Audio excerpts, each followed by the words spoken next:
Hello વિદ્યાર્થી મિત્રો, સબ IT વિદ્યાલયમાં તમારું ફરીથી સ્વાગત છે. તો આજનો ટોપિક છે ચેપ્ટર 1, જે છે overview of a computer vision and its applications.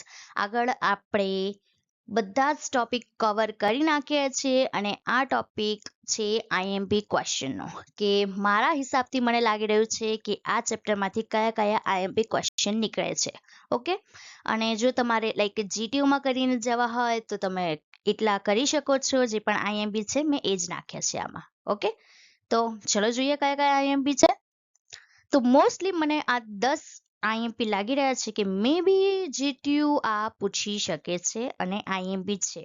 Okay, first છે define computer vision and its application in a various field. કે કોમ્પ્યુટર વિઝન શું છે અને એની એપ્લિકેશન્સ કઈ કઈ છે. ઓકે, સેકન્ડ છે differentiate between computer vision and image processing. આ આપણે આગળ બધા જ ટોપિક કવર કરી નાખ્યા છે. તો જો તમે નવા હોવ તો પહેલા એ ટોપિક્સ જોવો, જેના કારણે તમને આ ઇઝી રીતે યાદ આવી જાય કે કોમ્પ્યુટર વિઝન શું હતું, એની એપ્લિકેશન્સ કઈ કઈ હતી. ઓકે, તો કોમ્પ્યુટર વિઝન શું છે, લાઈક આપણે 3D ટુ 2D વર્લ્ડમાં કેપ્ચર કરીએ છીએ. બટ કોમ્પ્યુટર વિઝન એટલે શું છે કે કોમ્પ્યુટર કઈ રીતે એ 3D વર્લ્ડને જોવે છે. ઓકે, એની એપ્લિકેશન્સ કઈ કઈ છે, લાઈક હેલ્થ કેરમાં, સિક્યોરિટીમાં અને ઘણી બધી જગ્યાએ યુઝ થાય છે. ઓકે, અત્યારે આપણે શોર્ટમાં પતાવીશું. Differentiate between computer vision and image processing. કે કોમ્પ્યુટર વિઝન અને ઇમેજ પ્રોસેસિંગ વચ્ચે ડિફરન્સ શું છે. તો કોમ્પ્યુટર વિઝન શું છે, લાઈક કોમ્પ્યુટર કઈ રીતે કોઈ વસ્તુને જુએ છે, અને ઇમેજ પ્રોસેસિંગ એટલે શું કે જે પણ તમે એડિટિંગ કરો છો, લાઈક કોઈ પણ ઇમેજમાં લાઈક બ્રાઇટનેસ ઓછી કરો છો, બ્લેક એન્ડ વ્હાઇટ કરો છો, કલર નાખો છો, ફિલ્ટરિંગ કરો છો. ઓકે, એને ઇમેજ પ્રોસેસિંગ કહેવાય. પછી થર્ડ મને લાગી રહ્યો છે explain the concept of image digitization and its steps. Okay, તો ઇમેજ ડિજિટાઇઝેશન એટલે શું કે જે પણ આપણે 3D વર્લ્ડ એટલે કે 3D વર્લ્ડની ઇમેજને કેપ્ચર કરીએ છીએ કોઈ પણ કેમેરાથી, તો એ 2D વર્લ્ડમાં દેટ મીન્સ કે જ્યારે આપણે કેમેરામાં કેપ્ચર કરીએ છીએ તો જે પણ આપણને ફોટો દેખાય છે એ કઈ રીતે આવે છે, લાઈક કયા કયા સ્ટેપ્સ છે. ઓકે, તો જેમાં એ જે પણ ફોટો છે એ નાના નાના પિક્સલ્સથી બનેલો હોય છે, જે પિક્સલ્સની ઘણી બધી અલગ અલગ વેરિયસ લાઈક વેલ્યુઝ હોય છે. ઓકે, તો એ બધું ઇમેજ ડિજિટાઇઝેશનમાં આવે છે. પછી આવે છે what is pinhole camera and explain working and its significance in a image formation. કે પિનહોલ કેમેરા શું છે, તો આગળ આપણે ભણી જ ગયા છે કે pinhole camera like one type of simple આપણને ટોપિક આપેલો છે, જેના કારણે આપણે લાઈક અન્ડરસ્ટેન્ડ કરી શકીએ છીએ કે જે પણ આપણો ફોન કોઈ પણ 3D વર્લ્ડને કેપ્ચર કરે છે તો કઈ રીતે ઇમેજનું જનરેશન થાય છે. ઓકે, તો એ બધું પિનહોલ કેમેરામાં આવે છે. ફિફ્થ છે describe image geometry and its importance in the computer vision.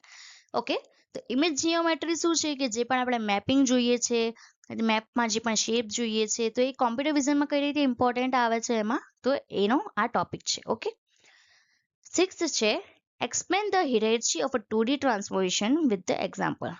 Okay, તો 2D ટ્રાન્સફોર્મેશન એટલે શું છે, એના કયા કયા ટાઈપ્સ આવે છે, એ બધું આમાં આ ટોપિકમાં આવે છે. પછી સાતમું શું છે what is radiometry and explain its working and its applications in the computer vision.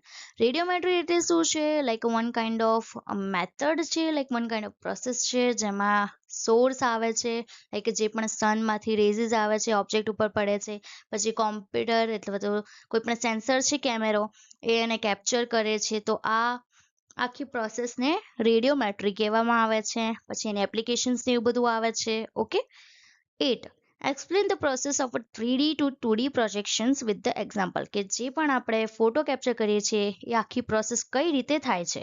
Okay, તો એમાં આપણે આ ક્વેશ્ચનમાં આપણે એ સમજાવવાનું છે. ઓકે, 9th છે differentiate between rigid and affine transformation with the example. આ મેં આઈએમપી આપેલો છે કેમ કે ઘણા બધા જીટીયુના પેપરમાં આ પૂછાયેલો છે, તો આ કરવાનું ભૂલતા નહીં. ઓકે, કે રિગિડ ટ્રાન્સફોર્મેશન એટલે શું, જેમાં બે જ એક્શન્સ પરફોર્મ થાય છે અને અફિનમાં 4 પરફોર્મ થાય છે.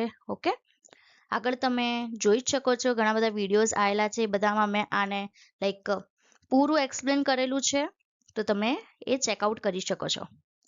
10th એટલે કે લાસ્ટ ક્વેશ્ચન છે discuss the importance of image representation and store in computer vision. કે ઇમેજ જે પણ તમે કેપ્ચર કરો છો એ કઈ રીતે કોમ્પ્યુટર માં સ્ટોર થાય છે અને કઈ રીતે કોમ્પ્યુટર એને જોવે છે. લાઈક ગ્રે સ્કેલ ઇમેજ આવે છે, બ્લેક એન્ડ વ્હાઇટ ઇમેજ આવે છે, જેમાં પિક્સલ્સની વેલ્યુ ઉપર ડિપેન્ડ રહે છે કે એ ઇમેજ કયા ટાઈપની હોય છે, કેમ ઇમેજ રિપ્રેઝન્ટેશન ઇમ્પોર્ટન્ટ છે. ઓકે, તો આ 10 મને બહુ મોસ્ટ આઈએમપી લાગ્યા છે. આ તો તમે આ જો તમારા જીટીયુના પેપરમાં કરવું હોય તો આ તમે કરીને જઈ શકો છો. ઠીક છે, તો આજનો કોટો બસ આટલો જ હતો. ઇમ્પોર્ટન્સ ક્વેશ્ચન આવી ગયા છે તો તમે એ કરીને જઈ શકો છો. જો તમને બીજા પણ કોઈ ઇમ્પોર્ટન્ટ ક્વેશ્ચન લાગે અને જો કોઈ ટોપિકમાં ના ખબર પડી હોય તો નીચે કોમેન્ટ કરીને મને પૂછી પણ શકો છો. અને આગળ બધા જ ચેપ્ટર્સના હું વિડીયો લઈને આવી રહી છું, તો stay tune. Okay, thanks for watching.